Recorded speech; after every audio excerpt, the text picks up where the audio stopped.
Hello students, M के study point में आपका स्वागत है। स्टूडेंट, इससे पहले हम लोग इसके लास्ट क्लास में पढ़े थे कबीर की साखी, और ये कबीर के दूसरा पार्ट है, यानी कबीर का पद कक्षा 10 के छात्रों के लिए।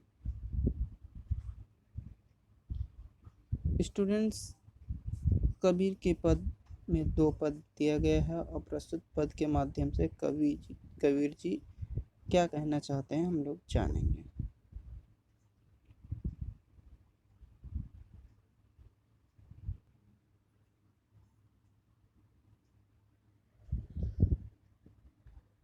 पहले पद में कबीरदास जी कहते हैं, माया महाठगनी हम जानी, त्रिगुण फांसी लिए कर डोले, बोले मधुरी बानी। केशव के कमला होय बैठी, शिव के भवन भवानी, पंडा की मूरत होय बैठी, तीर्थ हो में पानी। जोगी के जोगिन होय बैठी, राजा के घर रानी, काहू के हीरा होय बैठी, काहू की कौड़ी कानी। भक्तन की भक्तिन होय बैठी, ब्रह्मा के ब्रह्मानी। कहे कबीर सुनो भाई साधो, यह सब अखत कहानी। हम लोग इसमें पहले जान लेते हैं स्टूडेंट्स, सभी जो है लिख लें, इसके पास समझ लें इस वर्ड्स को, उसके शब्दार्थ को समझना बहुत ज़रूरी है, तभी हम उसको समझ पाएंगे। कबीरदास जी प्रस्तुत पद के माध्यम से हमें क्या संदेश देना चाहते हैं या हमें क्या बताना चाहते हैं।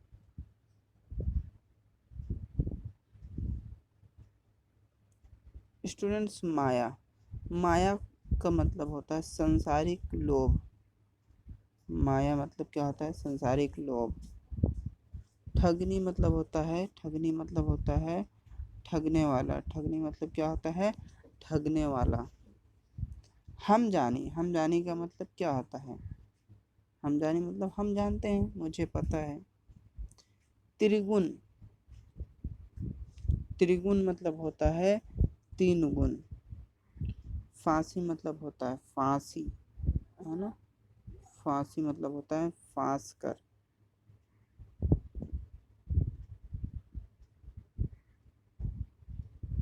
कर डोले कर मतलब होता है हाथ। कर मतलब होता है हाथ।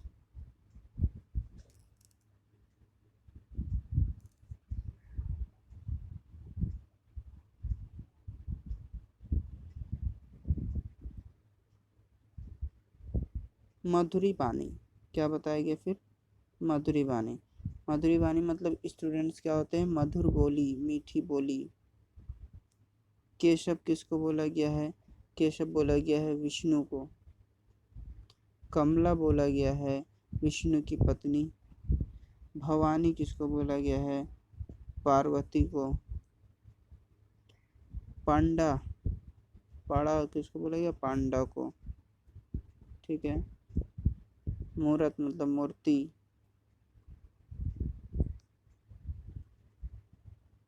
तीर्थ हो मतलब तीर्थ में भी। अकथ नहीं कहे जाने योग्य। अकथ है ना, नहीं कहे जाने योग्य को बोलते हैं अखत कहानी।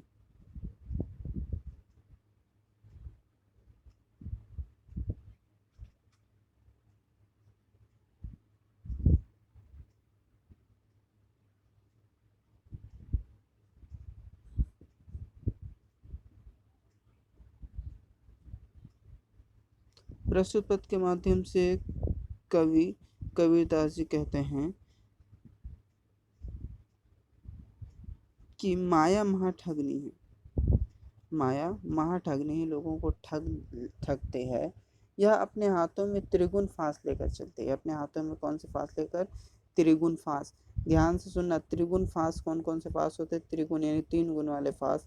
पहला फांस होता है सद्गुण, तमोगुण और रजोगुण।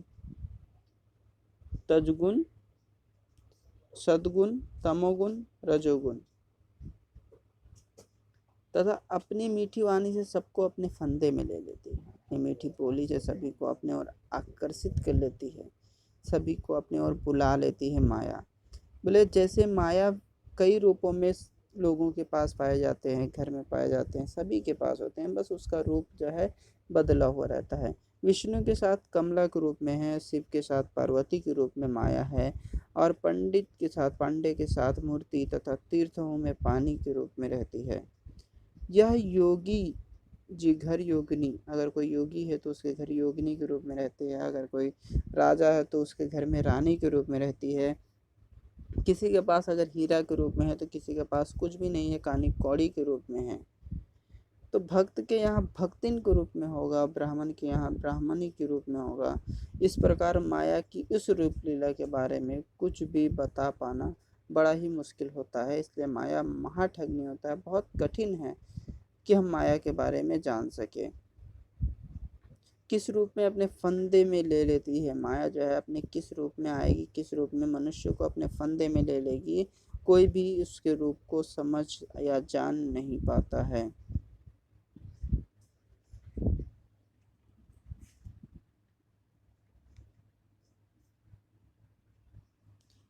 स्टूडेंट यही अकथ कहानी बताया गया है, यहाँ पर सब चीज़ आप लोगों को दिख रहा है। त्रिगुण फांसी लिए डोले, तीन फांसी लेकर डोलते हैं कि सबके, है ना। तो ये सारा चीज़ उम्मीद है आप लोगों को क्लियर होगा, समझ में आया होगा।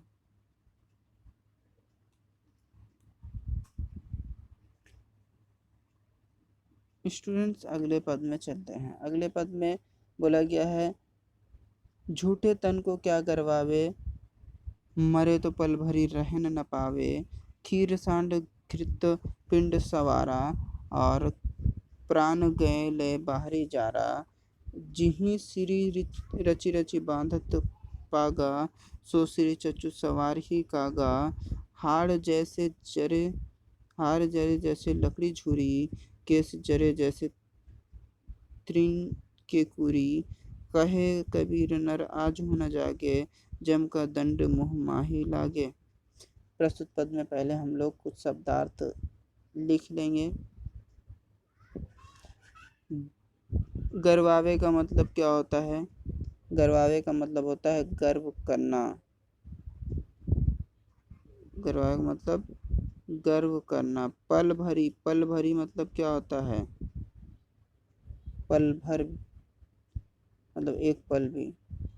रहन न पावे, रहन न पावे मतलब रहने नहीं पाता, है ना, रह नहीं पाता। बोला खीर सांड घृत, घृत का मतलब होता है घी, घृत का मतलब क्या होता है? घी होता है, ठीक है। घृत मतलब होता है घी। पिंड मतलब होता है मृतक को दिया जाने वाला जो, है ना, चावल का पिंड होता है उसको बोलते हैं पिंड, घृत पिंड। सवारा मतलब होता है सजाया, ठीक है, यहाँ पर याद होना चाहिए। पिंड सवारा मतलब सजाया। प्राण गए ले, क्या गए ले? प्राण गए ले। बाहरी चारा, चारा मतलब क्या होता है? जला देते हैं, बाहर ले जाकर उसको क्या करते हैं, प्राण चले जाने के बाद बाहर ले जाकर जला देना। जिहि सिरी रचि रचि बांधत पागा, जिहि सिरी मतलब जिस सिर को, रचि रचि मतलब रच कर अच्छे से, पागा मतलब पगड़ी, सो, है ना, बोला गया रचि रचि पागा पगड़ी। अगले लाइन में बोला गया सो, सो का मतलब होता है, क्या होता है सो का मतलब स्टूडेंट्स?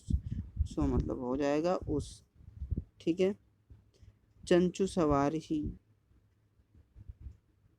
सिर मतलब तो सिर होता है, संचो सवार ही मतलब चोंच से सवारेगा।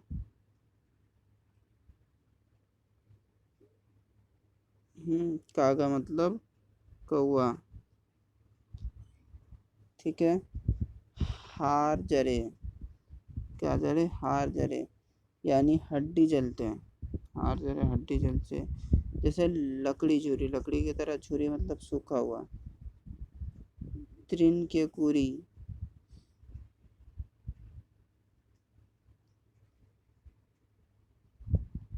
है ना। तृण मतलब क्या होता है, घास पूरी, मतलब पूरी घास का गट्ठर।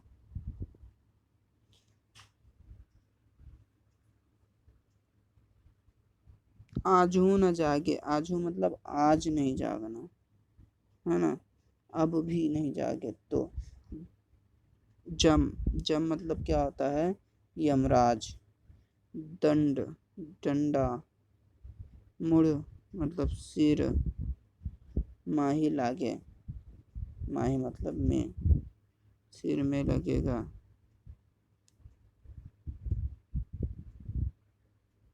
स्टूडेंट्स, अब हम लोग बढ़ते हैं आगे, समझने की कोशिश करते हैं।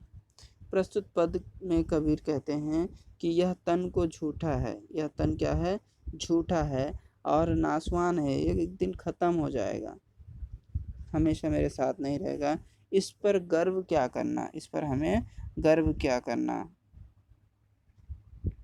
मरे तो पल भरी रह न पावे, हम क्या होते हैं, जिस शरीर को लोग यत्न पूर्वक संवारते हैं, मरने पर यत्न पूर्वक बहुत कोशिश संवारते हैं और प्राण निकलते ही बाहर ले जाकर जला देते हैं, और हमें प्राण निकल जाता है तो घर में एक पल भी रह नहीं पाते, और खीर सांड घृत पिंड सवारा जला देते हैं। जिस सिर को रुचि पूर्वक लोग सजाकर सवारे हैं, है ना, त्राण गए ले बाहरी जारा ले जाकर जला देते हैं। जी सिरी सिरी सिर रची रची बांधत पागा, जिस सिर को वो जो है सम्मान पूर्वक अच्छे तरीके से उसको संवारा है, रुचि पूर्वक उसे संवारा है, उसी सिर को चोंच से कौन खोदता है।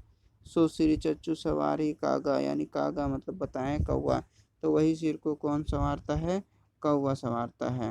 हांड जरे जैसे लकड़ी झूरी, हांड कैसे, लकड़ी झूरी, और हड्डी क्या है कि छूर, सूखे लकड़ी की तरह जल जाते हैं।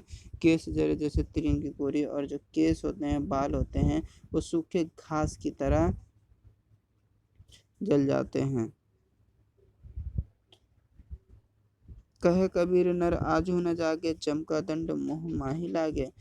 ठीक है, कबीर कहते हैं कि यह देखकर भी मनुष्य क्यों नहीं जागता, क्यों नहीं समझता, क्या वह तब जागेगा, तब समझेगा जब यमराज के दंडे का प्रहार, जब यमराज के डंडे का प्रहार उस पर पड़ेगा तब वो जागेगा, उसके सिर पर उसका प्रहार होगा, उसकी मृत्यु हो जाएगी, क्या तब वो जागेगा। स्टूडेंट, कबीरदास की भाषा शुद्ध कड़ी है, पहले भी आप लोगों को बताया गया है। ठीक है,